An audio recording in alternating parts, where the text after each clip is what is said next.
Ruthie and Valletta closed about 1 o'clock that night, and Valletta kissed me good night at the door. It was snowing, and the scallywag was the only vehicle in the parking lot as I walked through an untouched blanket of snow toward room 19. I stopped and looked, and right beside the truck was an angel someone had laid down and made in the snow. There were no footprints leading to or from the angel. I went to bed and never forgot what I'd seen that night. Life has so many twists and turns that a person can't possibly have any knowledge to keep you on the right path. It's as if there is no right or wrong path to go on the journey.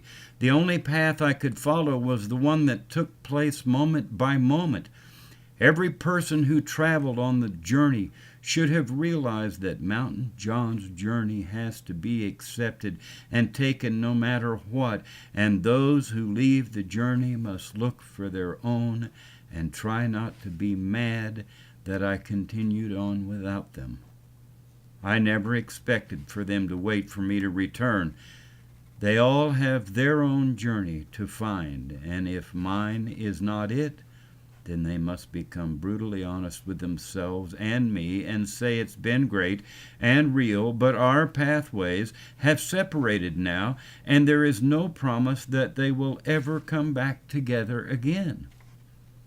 If they do travel parallel again, then so be it. If not, then it can't be forced. If it is forced, it will not be part of honesty and truth. Who knows what tomorrow will bring? Love should flow no matter what or where or how, and each person should accept the other person's decision to make his or her path. It's hard, but it works if all people follow that one rule. Accept me as I am and don't hold me against my will, and I will do the same for you. The next day as I left the Pine Motel, it was snowing. I drove away from Irwin and headed south and east into the Laurel Mountains for yet another chapter in adventure that would lead me no telling where and into no telling how many other people's worlds. I pulled up in front of Seven Springs Ski Resort in a huge snowstorm. I pulled up at 3 o'clock on time in front of the center lobby in my 1972 U.S. Post Office truck, red with my picture painted on the side and the steering wheel on the right. I was wearing an Army Alaskan parka, a sheepskin Russian Cossack soldier's hat, Levi's, long johns, jean shirt, Vermont Sorel wool-lined snow boots, long white beard, and long hair. Jim McClure was standing in the lobby with someone with him, and I thought it was the guy who was there to help me unload and move my equipment. I slid the door back and got out and walked in. I said, "Hello, Jim." He said, "I'm glad to see you made it." I shook his hand, and he said, "This is Willie." I said, "Good to meet you. You must be the guy who's going to help me unload. Get your cart, and I'll be right with you." This guy slapped Jim on the arm and said, "You hired him. You can deal with him." He turned around and walked away and never even shook my hand. About that time, another fellow walked up and said, "Mountain John, Jim told me you needed some help, and I brought this cart for your equipment." Seven Springs was loaded with skiers, and I had to be set up and singing by 5 o'clock. 2 hours should just do it. Jim said he had some business to attend to, and Melvin and I headed for the Scallywag with his big cart. We got the cart loaded and headed down a hall and through a door into a bar called the Bavarian Lounge.